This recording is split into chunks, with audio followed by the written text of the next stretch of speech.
Y si puedes darnos también algún, eh, algo que quieras contarnos acerca de la situación por la que están pasando las empresas, las pymes actualmente con este tema de la pandemia, ¿verdad? ¿Cómo se están desenvolviendo? ¿Qué opinas acerca de las medidas que está tomando el gobierno?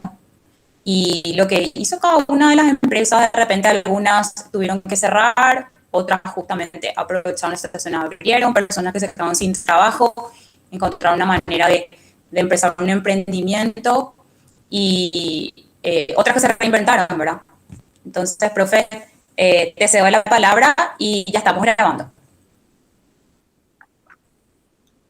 Gracias, profe Gisela, y gracias chicos por asistir.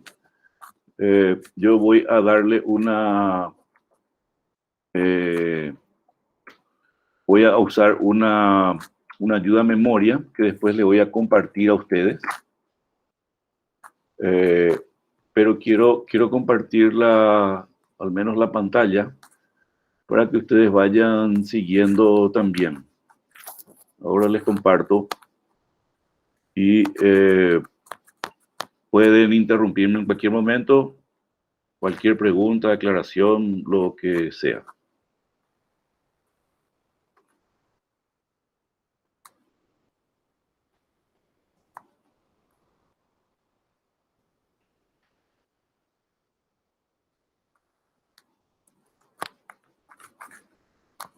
Me dice que están viendo.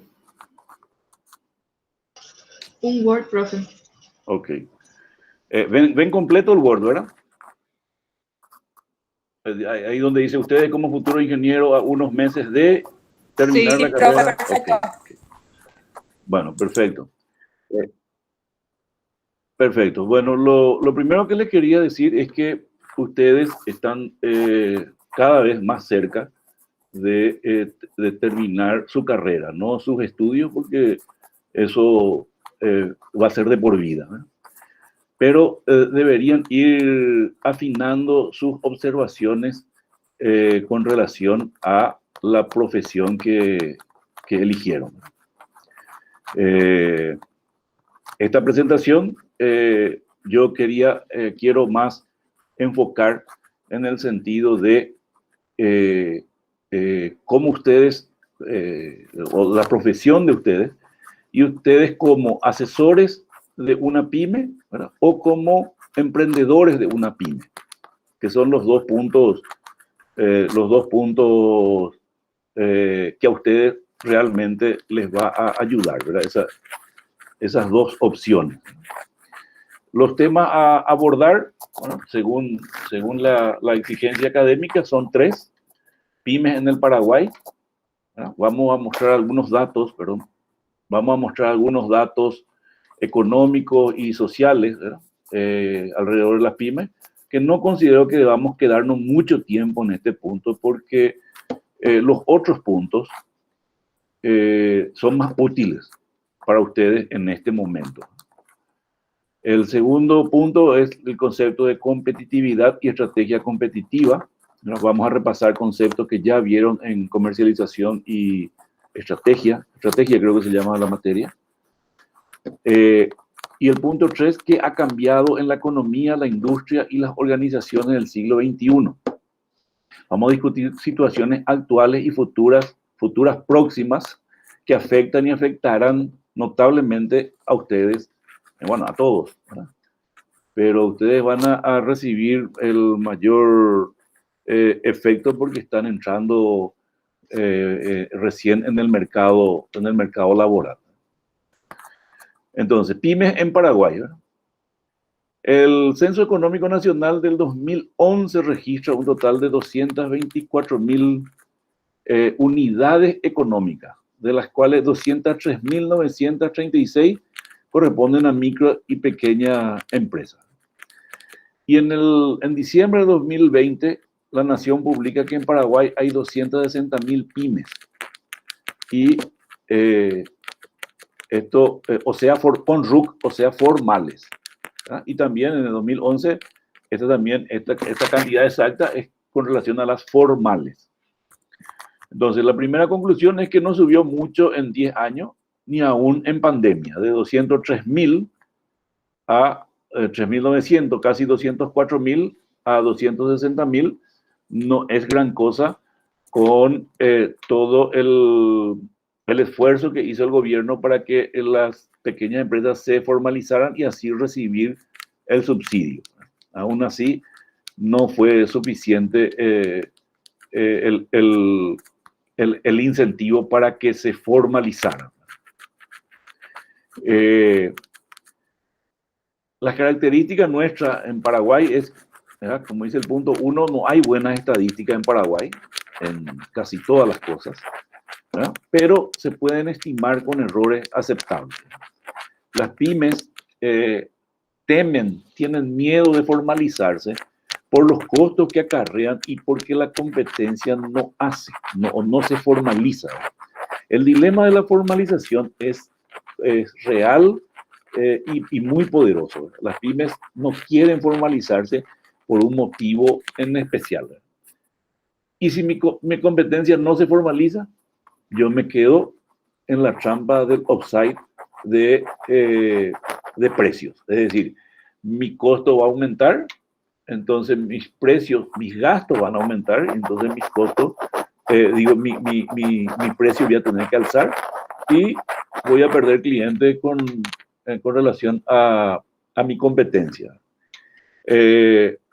Todavía en Paraguay la exigencia de facturas con la vigencia del impuesto a la renta personal no juega un papel preponderante, porque gastos pequeños, no sé, 30.000, 50.000 guaraníes, muchas veces el que tiene IRP no considera rentable o no considera justificable esperar la factura por 5.000 guaraníes de IVA y 5.000 guaraníes de renta. Y muchas veces ese gasto no va a poder deducir luego de lo que es el IVA, por ejemplo. Entonces ahí ya le queda de 50.000, ya le queda 5.000 nomás ya de su IRP.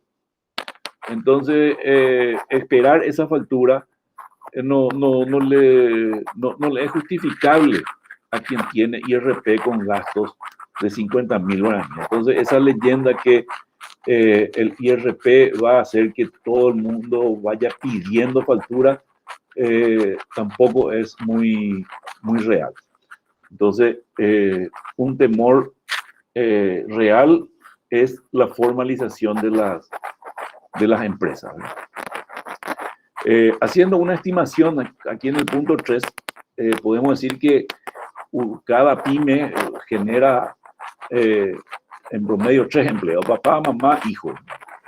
Si multiplicamos por 3 las 260.000 MIPYMES, estamos hablando de 780.000 empleos directos, solo los formales.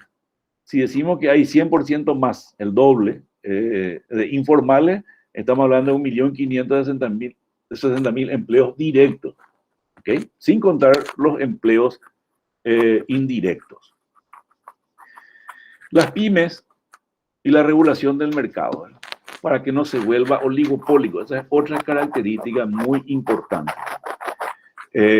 Hay autores que dicen que las pymes no son eficientes por el bajo volumen de producción útil a la sociedad, por su generación de empleo y por su regulación de mercado, para que no se creen mercados oligopólicos. Hay un estudio, aquí les dejo un estudio bastante, parece ser bastante serio, ¿verdad? Que es de la OIT, de la Organización Internacional del Trabajo, pagado por la OIT, por lo tanto tiene el punto de vista del empleado, es decir, del empleado, ya que la OIT defiende los derechos del empleado. Pero son buenas estadísticas de las pymes en Paraguay. El siguiente párrafo extraje de internet y dice: las pequeñas y medianas empresas tienen particular importancia para las economías nacionales, no solo por su aportación a la producción y distribución de bienes y servicios, sino también por la flexibilidad de adaptarse a los cambios tecnológicos y al gran potencial de generación de empleo. Repite un poco nomás lo que, o resalta un poco lo que veníamos diciendo. Ejemplos de pymes que algunas crecieron, algunas se achicaron, otras se reinventaron, otras nacieron. El caso, ¿verdad? Vamos inicialmente con lo que es comida, ¿verdad? Que es, tal vez, parecería ser lo más común para emprender, pero no es tanto así, ¿verdad? El ejemplo de Carnívoros y Don Caníbal. Don Caníbal comenzó ahí sobre Facundo Machaín y lo que es Denis Roa, pero no se llama Denis Roa, tiene otro nombre. Y al lado se le puso Carnívoro. Y bueno, los dos estaban sobreviviendo. Carnívoro fue un poco más agresivo, hizo sucursales, tuvo sucursales. Hoy Carnívoro ya es fast food. En cambio, Don Caníbal continúa como asadito. Sí, asadito, perdón, espetiño iba a decir. Un emprendimiento que surgió bien, pero lastimosamente no supo administrar, fue Gordiño, ¿no? Que todavía hay algunos locales, ¿verdad? Pero llegó a tener varios locales. Otro emprendimiento que me tocó hablar con quien ideó Pizza Croc. Pizza Croc hoy se llama New Croc. Era una red de pizzerías baratas allá por comienzo del año 2000. Llegó a tener, y todas franquiciadas. Hablé con el dueño y me dijo: yo tuve 52 franquicias y tuve que hacer 53 demandas porque a un franquiciado le demandé por dos cosas. Es decir, la franquicia en Paraguay es un riesgo muy grande, porque el paraguayo no quiere, quiere trampear, quiere hacer trampa, quiere comprar de otro lado, quiere vender. Entonces lo que le hacían a Pizza Croc era que Pizza Croc le llevaba su producto a consignación y le decían: no se vende, no se vende. En cambio, la mamá allá atrás nomás fabricaba y vendía con marca Pizza Croc. Entonces, los gustos eran completamente diferentes. Y entonces él tuvo que demandarle a todos sus franquiciados. Las franquicias grandes como McDonald's, Burger King y compañía tienen multas astronómicas, y es que eso se descubre, ¿verdad? Y tienen sistemas que le permite controlar.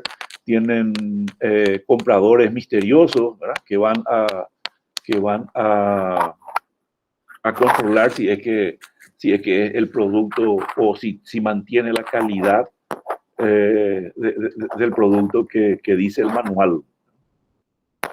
Y bueno, después ya hay emprendimientos más interesantes, y todos los días seguro que ustedes ven, comentan, pero este es el famoso tereré pantano, que es el hielo que ya tiene el remedio refrescante, ya tiene dentro. Se encuentra en algunas estaciones de servicio. Yo probé una sola vez, me gustó, ¿no? Algo muy, muy interesante. Te da una sensación de limpieza o de sanidad, ¿verdad? Porque no ves el yuyo ahí siendo machacado, ¿verdad? Por eso hablo de una sensación de salubridad. Bueno, no sé si es que realmente están tan bien lavados esos yuyos, ¿verdad? Pero tiene esa percepción.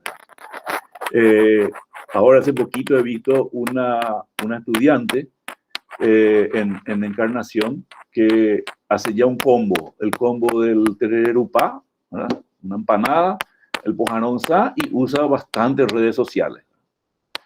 Entonces ya se fue un poco más allá y ya hizo eso también, ¿verdad? Esta es una, no sé si escucharon hablar de este emprendimiento que se llama A Toda Pata. Lo que hacen es lavar y arreglar championes, ¿verdad? Calzados deportivos, para que queden como nuevos. Fueron bastante arriesgados y con muy poca inversión.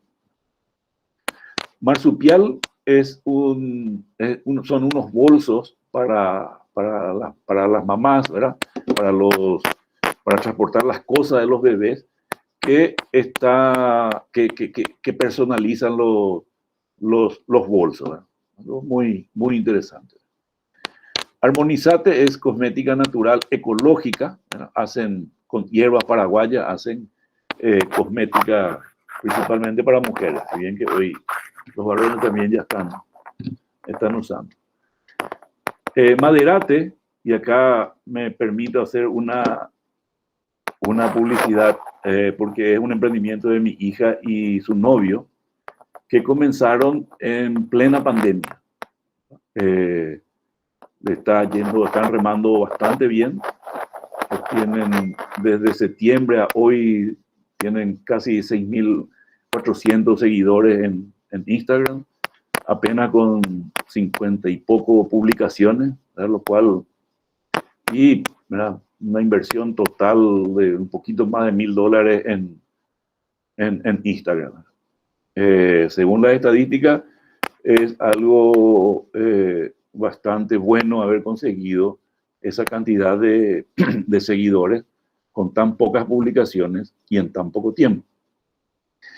Y el más representativo, o tal vez el emprendimiento más llamativo, es el bodegón en Paraguay y el antojo en Argentina de Cristian Franco. Cristian Franco es un paraguayo que fue a la Argentina, y abrió un restaurante que ganó el premio a la mejor milanesa de Buenos Aires. Y eso le catapultó a las estrellas. Hoy tiene otro local más en Buenos Aires y tiene un local acá en Paraguay, sobre la calle Palma, y otro local en San Bernardino. Y este fragmento es parte de una entrevista. Dice: el restaurante en la capital argentina lleva ese nombre porque cuando Cristian tenía 19 años, le negaron un trabajo en la taberna El Antojo, en Paraguay. Contó que estuvo medio día esperando, tomándose pruebas, y no tenía ni para su pasaje. Caminó 3 horas bajo la lluvia y con hambre. No encontré nomás pensé que guardé, pero no encontré la entrevista que le hicieran a Cristian hace poquito nomás en uno de los canales, y él contó que, le voy a contar más en detalle de esto, porque El Antojo. El Antojo es un restaurante que estaba sobre la calle Ayolas, si mal no recuerdo, un restaurante español, con menús españoles, y él se va y se presenta para ser mozo y no le toman, y él no tenía para la vuelta de su pasaje y volvió caminando a su casa. Y él en esa entrevista cuenta y dice en guaraní: la primera cuadra y dice, ¿verdad? En la primera cuadra lloré, pero en la segunda ya me repuse, dijo. Y dije, algún día voy a tener mi restaurante y le voy a llamar El Antojo. Entonces, por eso es que el restaurante en la Argentina se llama El Antojo. Y en Paraguay no se pudo llamar El Antojo porque esa marca seguía registrada. Entonces le llamó El Bodegón acá en Paraguay, y en la Argentina se llama El Antojo. Y ahí quiero darle ¿cómo le puedo decir? Una opinión muy, es decir, un dilema mío muy particular. ¿De dónde sacan fuerza, optimismo, dedicación, pasión estos tipos de emprendedores? Si ustedes le escuchan a Cristian, es muy limitado en su español. Se nota que no tuvo educación formal, pero muy pocos pueden cuestionar su emprendedorismo. Cuando escuchan hablar de su historia y de cómo progresó, de cómo tuvo que levantarse, el control de calidad que tiene en sus productos, sin haber estudiado ISO ni nada de eso, como él casi innatamente o naturalmente se comporta como un verdadero emprendedor. Y bueno, y sus logros no le dejan mentir. Él puede decirse que consiguió algo algo que muy poca gente puede conseguir, ¿no? Que es triunfar en la comida argentina, ¿no? Es cierto, le ayudaron muchos factores. Las redes sociales fueron fundamental para su crecimiento, ¿no? Y el boca en boca, la publicidad en boca, no la milanesa de boca en boca. Pero bueno, vamos a hablar un poco más al respecto de estos tipos de personas, ¿verdad? Que son la clave de las pymes. Las pymes y la pandemia en Paraguay. La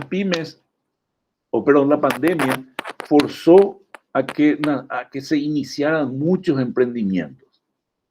O lo que yo suelo decir, que la pandemia empujó la vaquita.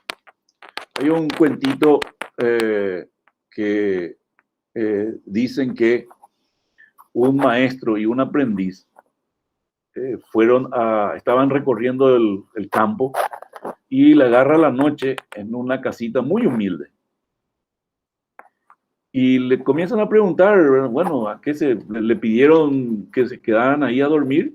Le ofrecieron, era una pareja de casi ancianos, le ofrecen su casa para que queden a dormir. Y conversaciones vienen y le preguntan a qué se dedican. Y cuenta la pareja, la dueña de casa, que tenían una vaquita, y esa vaquita le daba leche. Y esa leche ellos usaban para vender y con eso se mantenían. Entonces el maestro y el aprendiz se levantan muy temprano, antes de que se levantara la pareja dueña de casa, se preparan y se van. Y saliendo de la casa, el maestro le dice al aprendiz, empujarle a la vaquita. Había un lugar muy alto, y le dice, bueno, vení, empujarle a la vaquita. Dice, no, ¿cómo hace eso, maestro? Le dice, empujar a la vaquita. Y le empuja a la vaquita y muere la vaquita. Y se van. Después de un año, ellos vuelven por ahí y encuentran la casa llena de gallinas, tenían su huerta, tenían todo lo que era de consumo familiar, y que también le permitía vender. Entonces le preguntan, ¿qué pasó? ¿Qué pasó de tu vaquita? Le pregunta el maestro a la pareja, que dice, sí, saben que ese día amaneció, que ustedes estaban acá, amaneció muerta la vaquita en el barranco. Y no tuvimos otra salida que buscar qué hacer. Y en ese buscar qué hacer, ¿no?, aprendieron a criar gallinas, aprendieron a tener su huerta. Y entonces por ahí pueden escuchar la frase de tenés que empujar tu vaquita cuando tenés que salir de tu zona de confort. Y eso es lo que la pandemia nos hizo a todos, ¿no? Para bien o para mal. nos sacó de la zona de confort.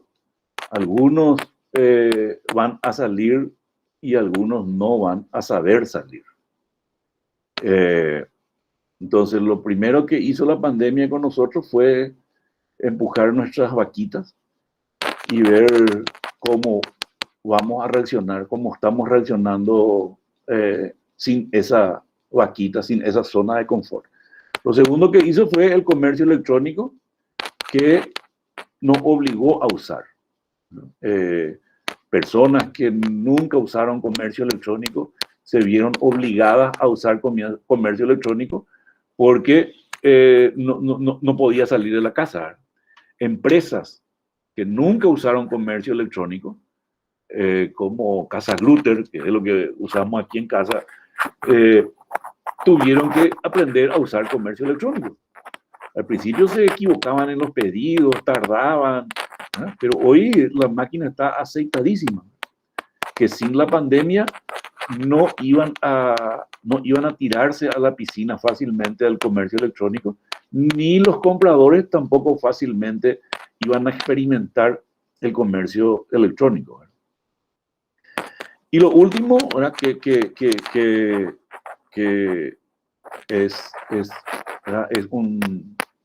eso está tácito, ¿eh?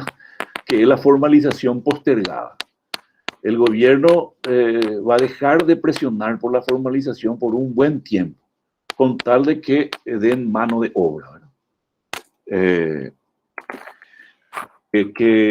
con tal de que generen trabajo. El Estado va a tener que mirar hacia un lado, ¿verdad?, de reojo, con todo lo que es la formalización. Entonces eso va a aumentar el dilema de las pymes en la formalización. ¿Preguntas hasta ahora? ¿Alguna opinión?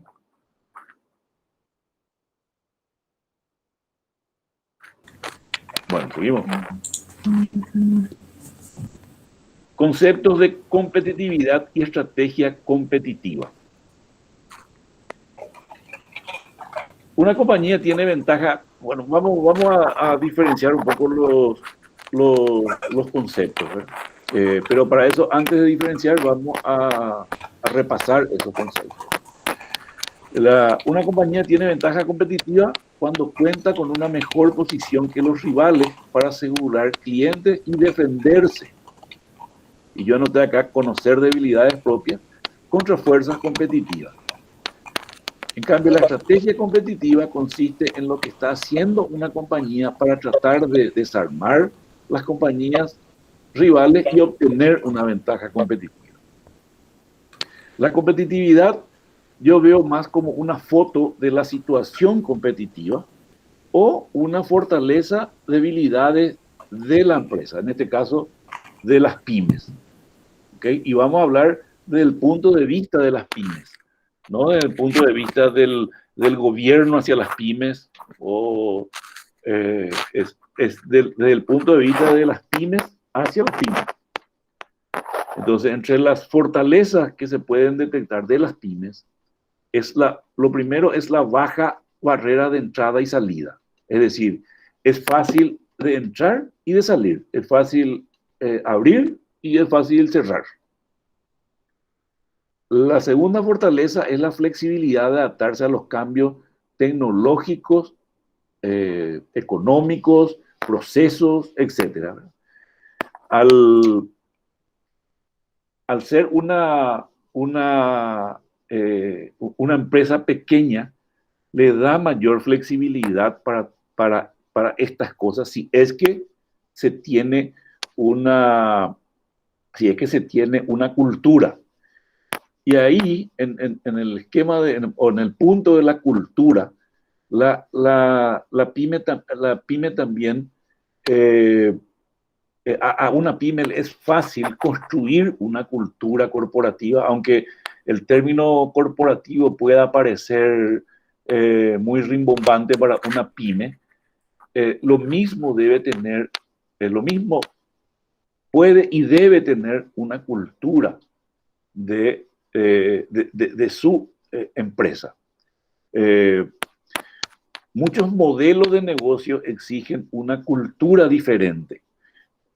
Ahora me viene a la memoria un vendedor de remedios Yuyo en Encarnación que vendía como modelo de negocio que era el más rápido en entregarte los yuyos, los remedios refrescantes, todo machacado y en bolsita. Entonces él corría, ¿verdad? Y todo hacía rápido y era un show. También era un show ahí. Entonces, vamos a suponer que un modelo de negocio como ese, que es la rapidez, exige una cultura diferente de los que van a trabajar con él, ya sea su hijo, su primo, su hermano. Entonces, ese modelo de negocio, la rapidez, exige una cultura de la rapidez. Y es fácil para una pyme construir una cultura, porque son pocos, son muy pocos. Entonces es fácil de construir y es fácil también de reconvertir esa cultura si es que así lo necesita, ¿verdad? La otra fortaleza es que tiene potencial de crecimiento, ¿verdad? Si hace bien las cosas comerciales, como producto, precio, presentación, atención, etcétera, y financiera. Entre las debilidades que tienen las pymes es la preparación para dirigir o administrar negocios, que no es lo mismo que iniciar un negocio. El emprendedor casi siempre carece de conceptos académicos como contabilidad, finanzas, impuestos, y el tecnócrata, ¿verdad?, casi siempre carece de pasión, sueños, fuerza, persistencia, y hoy ustedes todavía están del lado del tecnócrata y deben preguntarse, ¿verdad?, si qué los va a hacer felices, ¿verdad? ¿Seguir del lado del tecnócrata o tirarse a una piscina? Por lo menos ya tienen una buena parte que es la técnica, ¿verdad?, que son los conceptos académicos necesarios, como ser finanzas, recursos humanos, conceptos comerciales,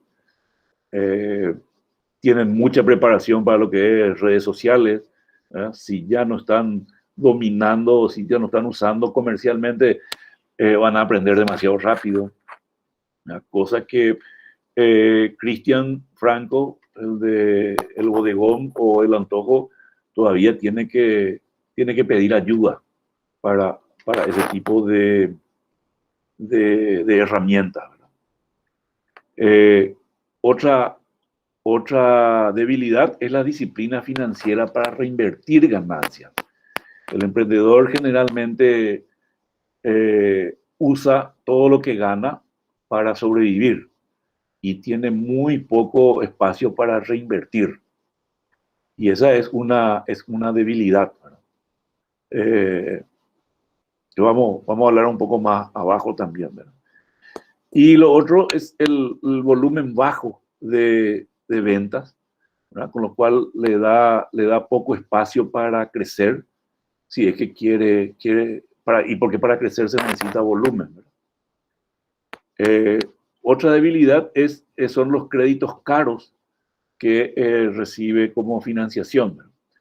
Y aquí los emprendedores que recibieron el subsidio del Estado, del Estado, recibieron muy pocos, ¿verdad?, porque tenían que formalizarse. La formalización luego ya implicaba un costo, porque tenían que pagar a contadores para que le hicieran todos los trámites, y el subsidio no era gran cosa como para que puedan como para que puedan formalizarse, ya que al formalizarse entran en el radar y van a tener que pagar impuestos. Entonces, no es lo mismo el subsidio a los empleados que se dio. Y los créditos fueron créditos para empresas que tenían más de 2 años o más formalizadas. Por ejemplo, Cristian Franco, el bodegón, no pudo obtener un préstamo del Banco Nacional de Fomento porque el bodegón no tenía todavía 2 años, tenía 1 año y 6 meses. Entonces fue un caso emblemático que el bodegón no pueda acceder a un crédito del Banco Nacional de Fomento con toda la historia, con todo el marketing que tenía detrás, con toda la promoción que tenía detrás de haber ganado la mejor milanesa de Buenos Aires. Porque le faltaba 6 meses para que cumplan los 2 años de formalización. Entonces, esto abrió todo un espacio para que los créditos sean más caros para los emprendedores. Y por último, ¿verdad? Es lo que le dije, la otra debilidad es la presión para formalizarse cuando la competencia no se formaliza. Esta es una presión, como le dije, real, pero por la pandemia va a verse postergada o va a verse una presión disminuida, ¿verdad? Con lo cual no hay que tener mucha esperanza que la economía paraguaya se formalice, porque la pandemia dio pie, lógicamente, a muchas excepciones. Y bueno, veamos ahora la ventaja competitiva. Es lo que debemos hacer para crecer o para defendernos y aprovechar nuestra competitividad. Le veo más como las oportunidades y amenazas que debemos aprovechar o cuidar en función a que se vuelvan fortalezas y no debilidades. Entre las oportunidades que tienen las pymes está la exportación a un nicho especial, vía e-commerce, no volumen, ¿verdad? Es decir, vender afuera sin usar tiendas que exijan grandes cantidades, ¿verdad? No es fácil vender afuera, pero se puede, ¿verdad? Yo conozco casos, mi hijo está viviendo en Australia y él encuentra productos paraguayos que no llegan con altos volúmenes, pero llegan. Otra oportunidad es el crecimiento modular o por etapas, ¿verdad? La pyme se puede dar ese lujo que puede ir creciendo muy despacio, ¿verdad? Y con mucha flexibilidad.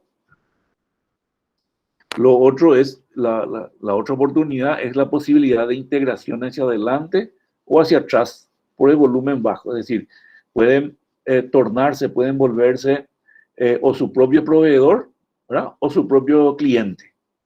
Es decir, puede pasar a comprar como produce poco, entonces puede comprar de proveedores pequeños que tienen mejores precios.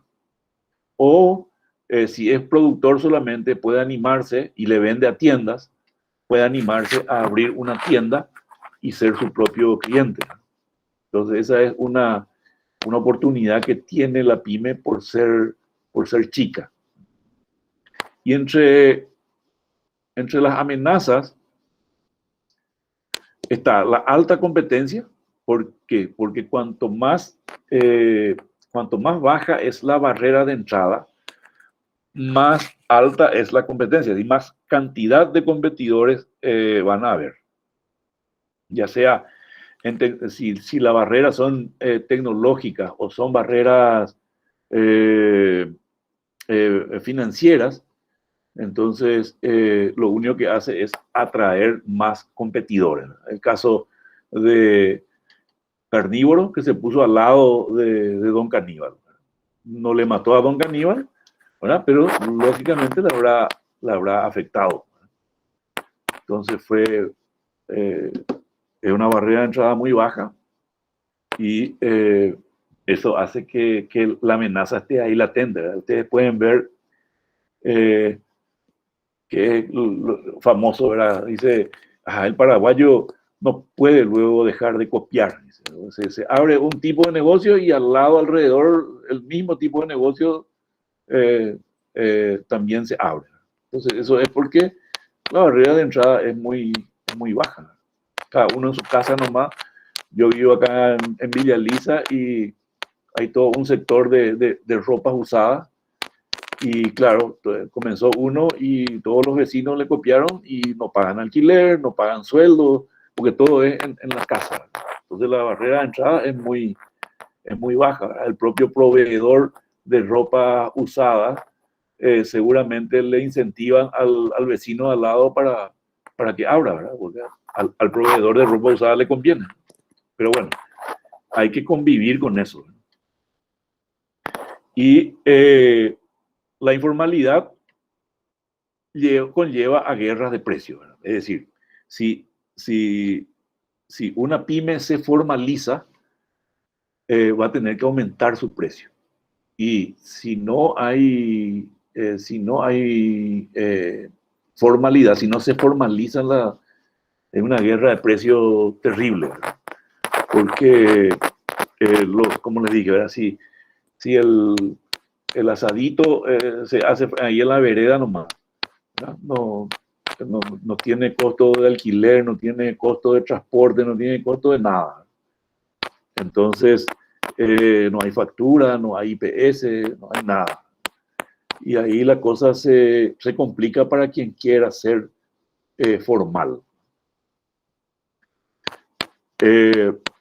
Yo me permití poner estos consejos de Warren Buffett. Warren Buffett fue varias veces el hombre más rico del mundo y ya regaló creo que más del 50% de su fortuna.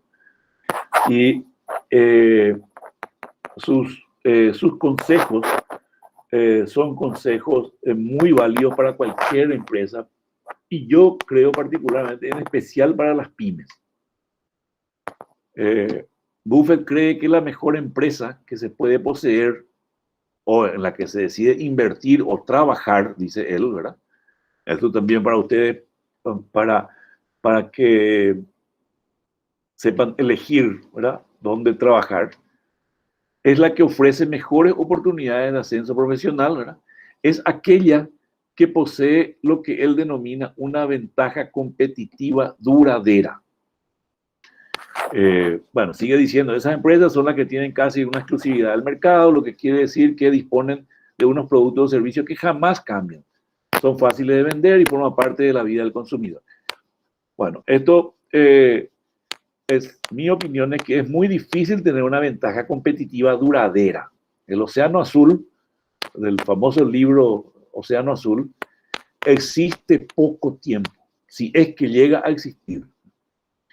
Pero se debe buscar el negocio con buen margen bruto, es decir, ventas menos costos, para aguantar los gastos y salir ganando. Warren Buffett suele decir con definiciones sólidas. ¿Verdad? Definiciones sólidas le dice él a el que tiene una buena diferencia entre el precio de venta y el precio de costo. Y entre sus consejos adicionales está reinvierte tus ganancias. ¿Okay? No agarres el beneficio y salga corriendo, sino que la reinviertas. Esto es un buen consejo para las pymes que tienen cómo sobrevivir aguantando la reinversión de sus ganancias, ¿verdad? Pero es algo que el emprendedor debe ser consciente que la reinversión es fundamental si es que quiere permanecer. Si tiene la necesidad de comerse la cola, como se dice vulgarmente, debe ser consciente que ese uso de esas ganancias en su vida diaria, que por ahí puede ser una necesidad justa, una necesidad real, le va a traer consecuencias en el crecimiento de su pyme. Lo otro que él dice es: evita las deudas innecesarias. Algo muy parecido también con relación a reinvertir las ganancias, ¿verdad? Si uno puede reinvertir sus ganancias, tiene menos posibilidad de endeudarse. Pero, y más aún en deudas innecesarias, ¿sí? Como algunos lujos, ¿verdad? Es lo que el emprendedor suele caer, ¿verdad? Que está ganando un poco ya le sobra y ya quiere comprarse para su Mercedes. Trata de vivir austeramente, ¿verdad? Sencilla, una vida sencilla, minimizando los gastos. Es totalmente coherente con las otras dos, con los otros dos consejos, ¿verdad? Que es de aguantarse y no comerse la cola. Nunca inviertas en algo que no comprendes, ¿verdad? Que no entiendas, y opta por aquello lo que tiene claro. ¿Cuál es el modelo de negocio? Sigue diciendo: debemos tener nuestro propio criterio y ello pasa por saber qué es y cómo funciona el negocio. Esto es muy importante porque vamos al caso de este marsupial, que es un emprendimiento de las bolsas para las mamás. Si uno no tiene conocimiento mínimo de lo que es la confección, las telas, la forma de coser, los cierres, los proveedores mínimos, ¿verdad? Dónde encontrar ciertos tipos de cierre o ciertos tipos de plásticos. Entonces no debe embarcarse en eso. O tiene que ser un negocio conocido, ¿verdad? O fácil de conocer. No que exija grandes conocimientos o grandes técnicas que no manejamos o no podemos manejar. Invierta a largo plazo, que también tiene que ver con los primeros consejos, ¿verdad? De una vida austera, no malgastar o reinvertir. Eso es lo que te va a permitir apuntar a largo plazo. A la hora de invertir, dice él, el pesimismo es tu amigo y la euforia tu enemigo. Él lo que dice es: mejor tener un sesgo pesimista de prudencia que dejarse llevar por las emociones e incurrir en pérdidas. Él lo que dice es que se tiene que tener un optimismo mesurado, no caer en la tentación del entusiasmo. Después sigue diciendo en el consejo 7, dice: no es posible hacer un buen negocio con una mala persona. Otro dilema que tiene el emprendedor es su socio, ¿verdad? Cuando tiene un socio y ese socio no es una buena persona, ¿verdad? No estamos hablando de su preparación técnica, sino de sus intenciones. Él hace mucho hincapié en que los negocios se cierran con un apretón de mano, y que la persona debe ser de tal confianza que vos puedas cerrar el trato con un apretón de mano. Cierto que los contratos, los abogados y compañía deben estar siempre de por medio, pero a la hora de la verdad, los contratos no pueden prever todas las opciones todas las posibilidades de pelea que pueda haber. Y si no hay buena intención, entonces la pelea está asegurada. Mis recomendaciones, ¿verdad? Y reforzando un poco lo que dijo Warren Buffett, conocer mínimamente la industria, que sea fácil de entender. Conocer el modelo de negocio, esto puede definir el futuro. El modelo de negocio puede ser el gran diferencial, como en el caso del vendedor de remedio Yuyo, ¿verdad? Para el tereré, que vendía la velocidad, ¿verdad? Ese era su modelo de negocio, ¿verdad?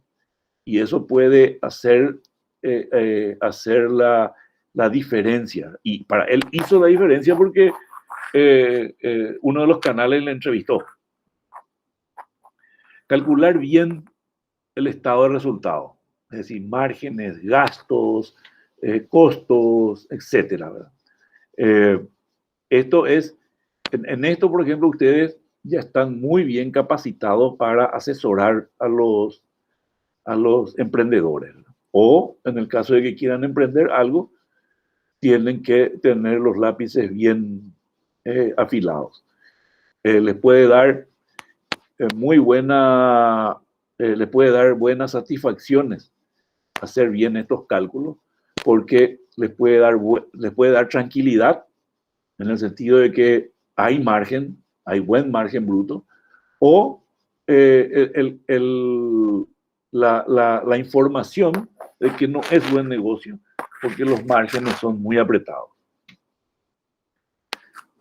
El punto 4, conocer la necesidad financiera particular, es decir, saber, bueno, ¿cuánto necesito retirar de esto para poder vivir? ¿No? Cuanto menos sea, es mejor para el emprendimiento, para que se pueda refinanciar las ganancias.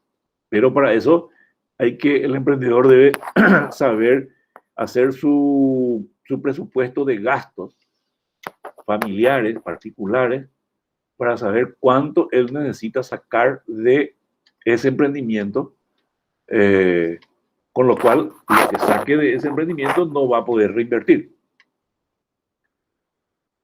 En lo que es el marketing, ¿no? Estar de ojo en la competencia, aplicar coherentemente las leyes básicas del marketing, ¿no? Mercado meta, 4Ps, y utilizando con buen criterio las redes sociales. Me refiero específicamente a las redes sociales aquí, porque hoy en día es el método más barato y el más rápido si se usa con buen criterio. Y ahí podemos también hablar de varios conceptos, ¿verdad? De si en las redes sociales conviene que esté el precio o no conviene, es decir, conviene publicitar el precio o no conviene, qué tan rápido tenemos que ser al responder las preguntas. Ustedes deben ver esos memes donde aparentemente quien responde no amaneció bien, ¿verdad? Y entonces dice, ¿cuánto el precio? Dice, y el precio estaba publicitado, le dice, no sabe leer, ¿verdad? Entonces, ese tipo de cosas que parecen muy obvias, todavía se siguen dando. Pero es demasiado evidente que las redes sociales son un vehículo barato, rápido y eficiente para promocionar el producto. Repensar continuamente en mejorar los procesos. Los emprendedores tienen esa posibilidad de constantemente optimizar procesos y en eso ustedes son capos. Ustedes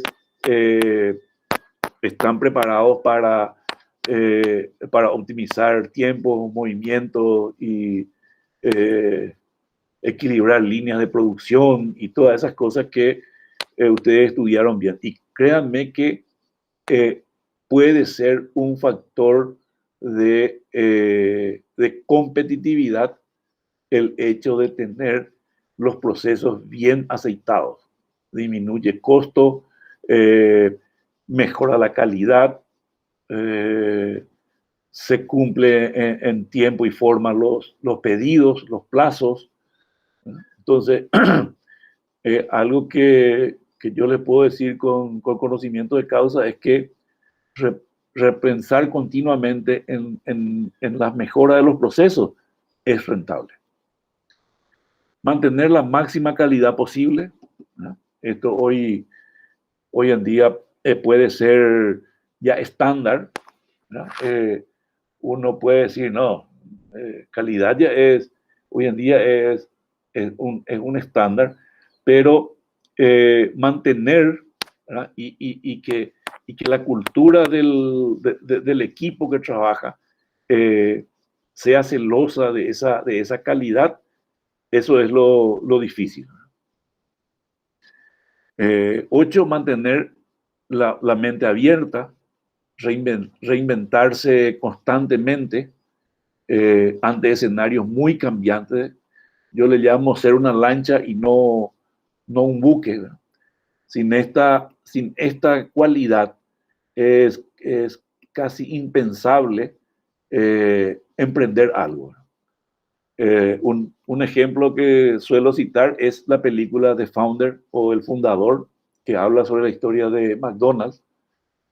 En realidad, los hermanos McDonald's tuvieron que renunciar a Ray Kroc, que fue el que impulsó las franquicias, y varias veces Ray Kroc tuvo que cambiar de modelo de negocio, teniendo mente abierta.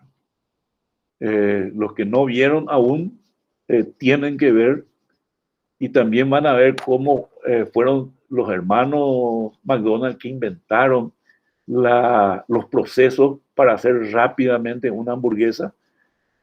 Hasta tuvieron que diseñar máquinas que extrusaban el ketchup. Ellos mismos inventaron y mandaron fabricar. Y eso da la pauta o nos enseña que los procesos son demasiado importantes, y la mente abierta es tan importante también para rápidamente buscar nuevos cauces hasta que encontraron el punto exacto en este caso. Punto 9, practicar las habilidades blandas. Ya habrán escuchado hablar de las habilidades blandas. Lastimosamente, hay muy poco en las universidades al respecto. Mi papá decía, el que no sabe sonreír no debe abrir un negocio. Es un resumen un poco de esas habilidades blandas que son necesarias para progresar. Y ahí un Cristian Franco del bodegón, me voy otra vez a ese ejemplo porque es bastante aleccionador. El tipo es un crack en habilidades blandas. Y a pesar de sus limitaciones en el español, en pleno Buenos Aires, el tipo consigue con sus habilidades blandas conquistarle al bonaerense.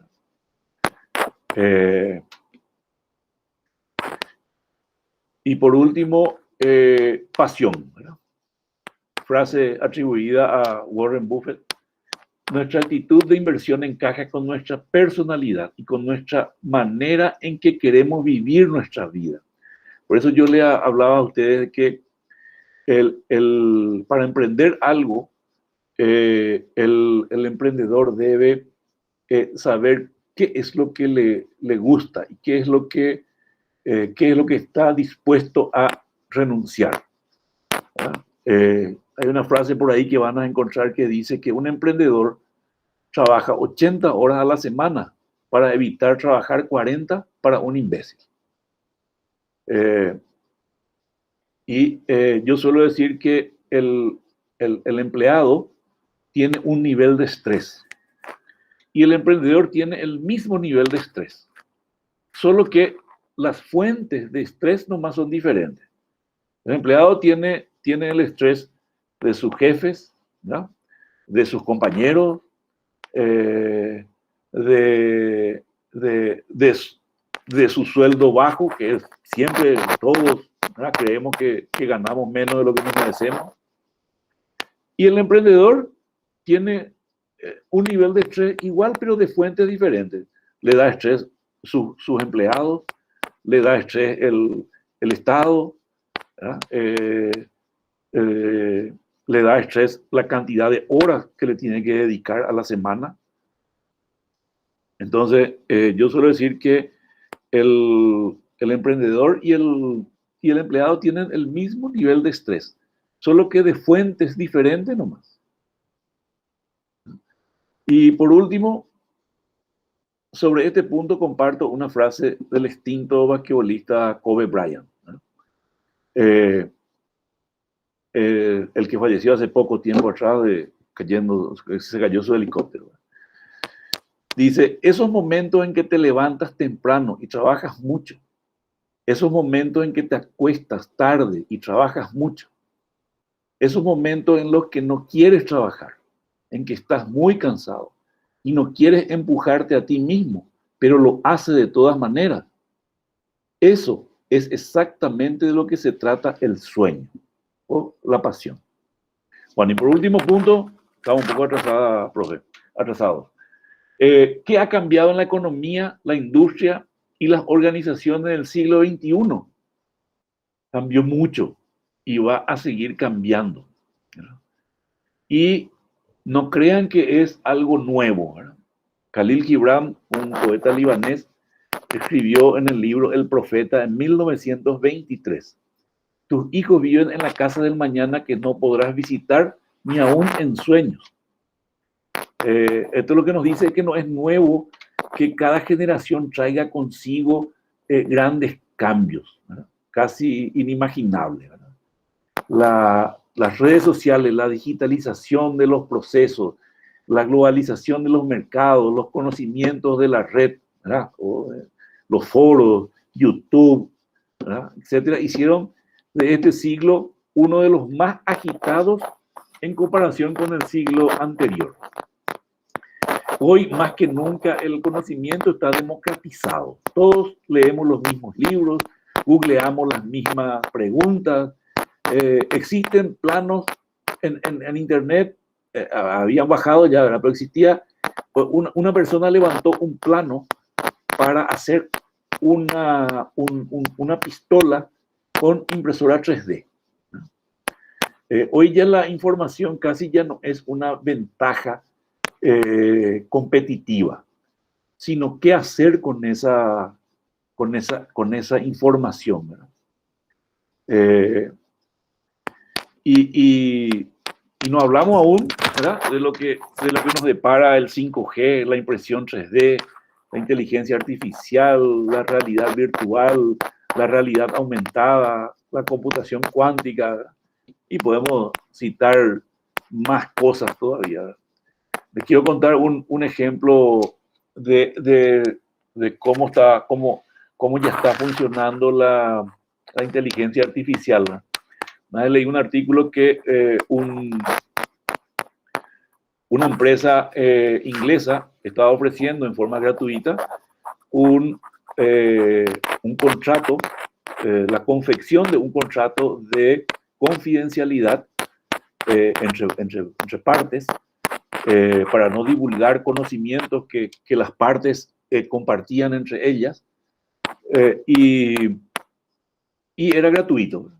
Entonces entro yo y me hago pasar, pongo un correo mío y otro correo también mío y nombres diferentes, y el programa te va haciendo preguntas y vos le vas respondiendo como las cosas más básicas, ¿verdad?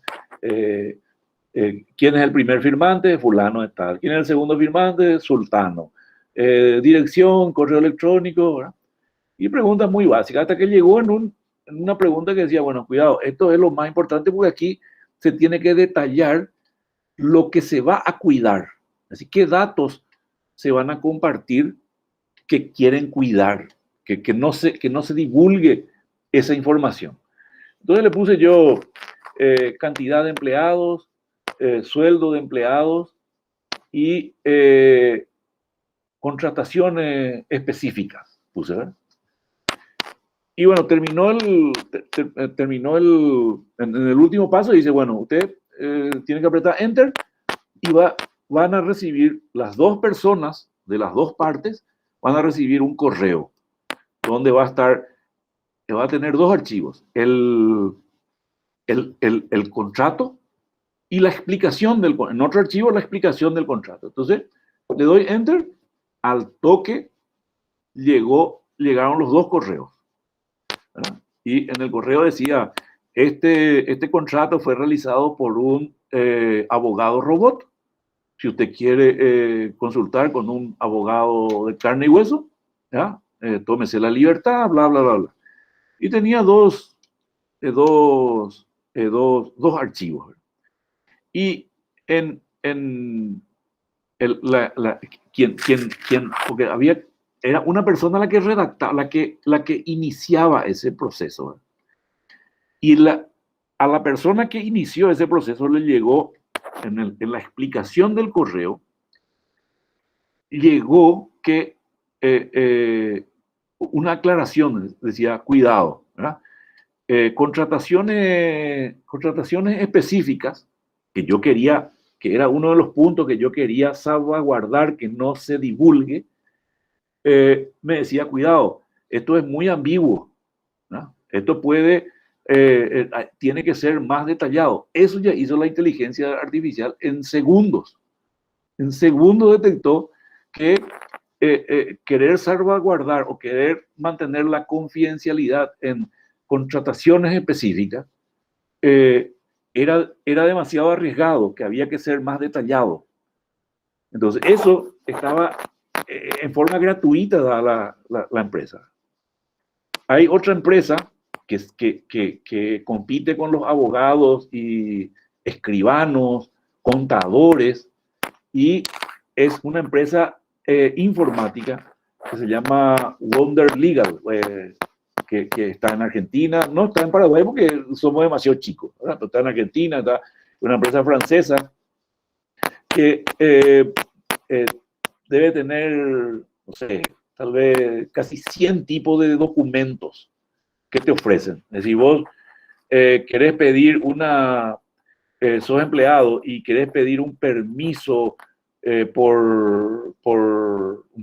por examen y querés cumplir todo lo que dice la ley laboral paraguaya, por ejemplo, si estuviera acá, entonces por X miles, el documento más caro que yo encontré para la Argentina era de 120.000 guaraníes y el más barato era de 20.000 guaraníes.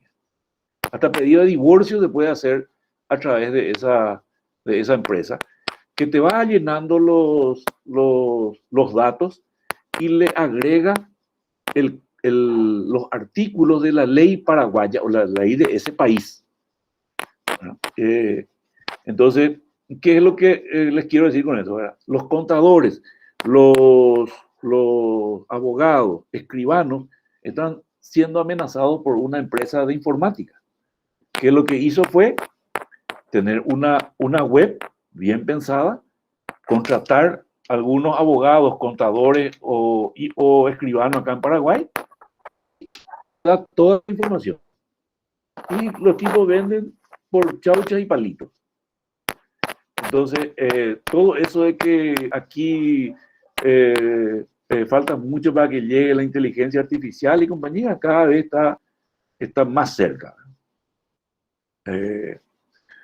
Bueno, ustedes ya son nativos digitales, ¿verdad? El GSM en Paraguay llegó, el GSM son los chips, cuando eso todavía era GSM, ¿verdad? Que era el G1, ¿verdad? Hoy ya está casi al 5G. Llegó a Paraguay a finales del 2004, ¿verdad? Con lo que era el MMS o el Multimedia Messaging System, que tenía video, es decir, tenía imagen y sonido en el celular, ¿verdad? No era todavía, no, está mal ahí la palabra video, ¿verdad? Pero sí era una imagen y sonido, y imagen que se movían, ¿verdad? Eran videitos prehechos.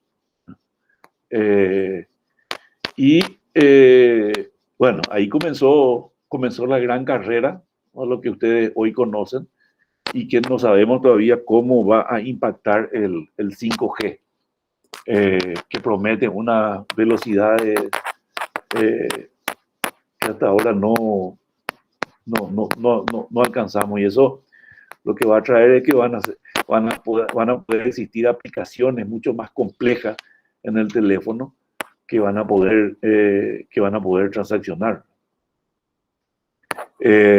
Entonces digo nomás que ustedes deben enfocarse ya no tanto en el conocimiento, sino en la correcta aplicación de esos conocimientos, con criterios humanos y emocionales, que son las habilidades blandas. Les recomiendo estos libros: Sálvese quien pueda, El futuro del trabajo de la era de la automatización, de Andrés Oppenheimer; Crear o morir, la esperanza latinoamericana y las 5 claves de la innovación, también de Andrés Oppenheimer. Este es un argentino que vive en Estados Unidos y escribió varios libros, pero esto es lo que más se les incumbe a ustedes, y más aún en el tópico de las pymes, ¿verdad? El primer libro habla de cómo se están automatizando los empleos, cómo los países que tienen mano de obra intensiva, ¿verdad? Lo que hacemos Maquila y compañía, tenemos un gran riesgo de perder competitividad con la automatización. Crear o morir es totalmente para emprendedores, que describe cómo varios emprendedores innovaron y qué se debe tener en cuenta para innovar. Diferenciarse o morir es un libro de Jack Trout, que es cómo la empresa debe buscar su diferenciador, así como el ejemplo otra vez del vendedor de Pohansa, que era el más rápido de Encarnación. Espejismo, la falsedad oculta de los razonamientos económicos. Es un libro que le baja la caña a los bestsellers, a los que venden soluciones muy fáciles y no tan bien pensadas. Y por último, directivos, no MBAs, no MBA, principalmente el capítulo 9, donde se habla específicamente del desarrollo de la formación directiva, que nada más que las habilidades blandas, que hablamos mucho hoy, ¿verdad? Por mi parte es todo por ahora, y estoy dispuesto, si tienen alguna pregunta, alguna opinión, alguna aclaración, hablen ahora o callen para siempre. Gracias, profe. Chicos, ¿tienen alguna consulta para el profe? Profe, yo tenía un pedido de opinión, la verdad es, ¿para vos el país está haciendo lo correcto en cuanto a promover la formalización de las empresas? Sí, si todos entramos en la formalización. Ahora, si esa formalización es selectiva, lo que pasa es que hay si la formalización es selectiva, entonces no, porque genera un desfasaje en la competitividad. Tiene que haber una exigencia, y para eso el Estado tiene que tener la decisión de encarar sin selectividad, sin pobrecito, tiene que estar peleando por su puchero, ¿verdad? No, eso no existe, ¿verdad? Yo estuve la primera vez en Santiago de Chile en el 90 y estaba caminando por la peatonal y la policía con caballo le perseguía a los vendedores ambulantes a la noche cuando los comercios ya estaban cerrados.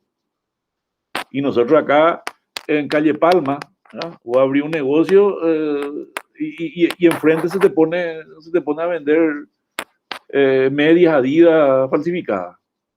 Y el gobierno no tiene la fortaleza, no tiene la fuerza para sacar su cinto y cerrar eso, porque lo primero que yo tengo derecho a comer, quiere que salga a robar. Entonces la cosa se vuelve complicada cuando la formalización es selectiva. ¿Qué pasó ahora en plena pandemia? Los bares que cumplían el protocolo sufrían, y los que no cumplían, viva la pepa. O las canchas de pasto sintético, cuando los formales pedían por favor que se les haga un protocolo para que ellos puedan abrir. Acá, sobre la ruta que va a Petropar, una canchita jamás cerró, por ejemplo. Entonces, ¿cómo hacer en ese caso? ¿Verdad? ¿Qué opciones tenés? No es nada fácil cuando el papá Estado no actúa igual para con sus hijos, o en forma igualitaria para con sus hijos. Entonces ahí se complica. No sé si responde un poco a tu pregunta. Sí, profe, la verdad que me agrega también una perspectiva porque yo pensaba también por el lado social, es decir, no sé si es que, yo hablo de mi ignorancia, ¿verdad? De que no sé si existe suficiente incentivo como para eso, para que esos vendedores ambulantes quieran y puedan formalizarse, porque también conlleva un costo, como dijiste anteriormente. Y no sé si es que su realidad social les permitiría o si hay luego un ente que les pueda guiar o ayudar en cuanto a formalizarse. O sea, siento nomás que están medio solos en el mundo, por así decir. Entonces, y así como decir, si es que el papá luego no le reta y no tienen tampoco un incentivo positivo para formalizarse, vamos a quedarnos en esta misma situación de informalidad. Sí, así mismo es. El papá Estado tiene que ser más coherente y menos selectivo. Lo mismo pasa con todo lo que es la realidad social de las inundaciones, por ejemplo. Mientras el papá Estado no tome carta en el asunto y siga permitiendo que esa pobre gente viva en el curso del río, porque es propiedad del río ese pedazo de tierra.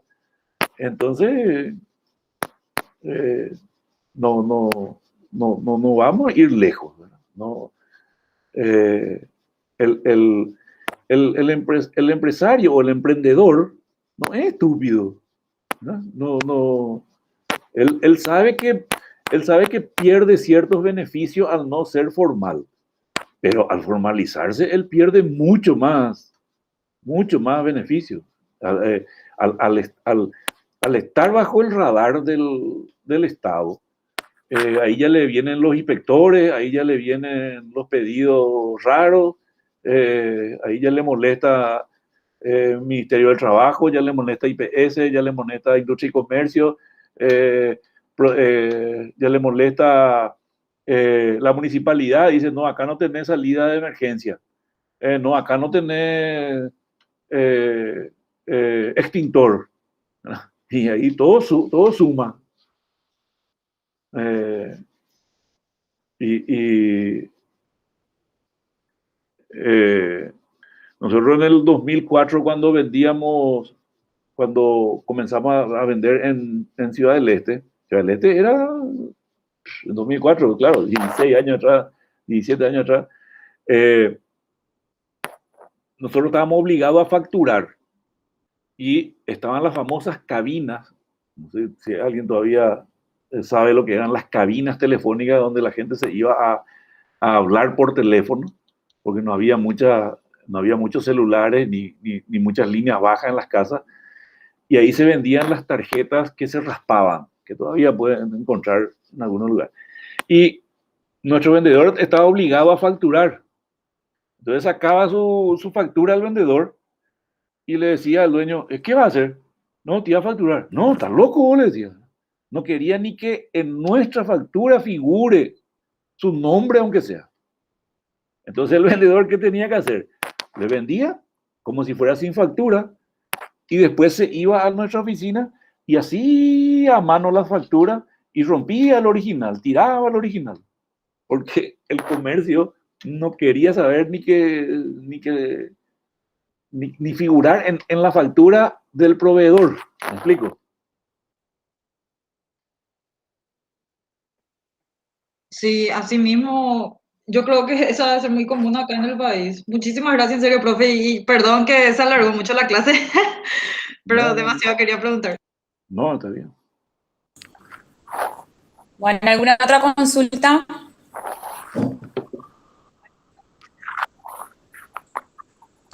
Parece que ya está todo aclarado, profe. No, Pues nadie yo creo entendió que es nada. súper claro, y más todavía con los ejemplos que diste. Un montón de ejemplos súper interesantes. Bueno, espero que los que tengan intención de emprender algo lo hagan, porque el país necesita de emprendimientos y de emprendedores. Totalmente. ¿Qué tal tu Sobre todo. experiencia, profe, con tu hija? Súper bien, súper bien. Ella es contadora y hizo también el curso de maestría en administración de empresas, sin, sin mucho, sin mucha experiencia laboral todavía, ¿verdad? Pero eh, se animó y se tiró a esa piscina y ahora ella en plena pandemia renunció a su trabajo y se tiró a esa piscina. Es claro que ella tiene eh, un, un valor agregado. Ella hizo cursos de fotografías comerciales, y eso le ayudó muchísimo, ¿verdad? Como para presentar mejor el producto en las redes. Eso, eh, y, y le está yendo bastante bien. Qué bueno, profe. Está creciendo de a poco. Estuve mirando los productos y la verdad que se nota la calidad sobre todo. Ya entraste. Sí, Sí, ahí van a lanzar unos cuantos productos más. Eso demuestra que hay espacio, ¿verdad? Hay espacio si es que se tiene un poco de oxígeno para aguantar, si es que no se tiene una necesidad imperiosa para sobrevivir, si es que se usan los conceptos teóricos, ¿verdad? Si se usan bien los conceptos teóricos, hay espacio para emprender. No, nadie puede decir, no, si no tenés plata no puedes hacer nada. Eso es mentira. Eso es mentira. No, no es así. Ahora, hay que estar dispuesto a morder el polvo un buen tiempo. totalmente. Y ahí es donde, como dice Warren Buffett, ¿verdad? Tenés que ver qué es lo que te hace feliz. Exactamente, y pelear por eso. Y sí, porque por ahí tu felicidad puede estar en ser un excelente empleado y una carrera en una empresa, ¿verdad? No es que necesariamente todos tienen que ser emprendedores ni todos tienen que ser empleados. Eso está en el perfil de cada uno y cada uno tiene que decidir conscientemente qué es lo que le va a hacer feliz, ¿verdad? Sí, profe. O trabajar 80 horas o trabajar 40 horas. El nivel de estrés va a ser el mismo. 80 o 40, ¿verdad? 80 o 40. Ahí no va a estar la diferencia. Totalmente. Bueno, profe, te agradezco mucho por tu tiempo y por la charla.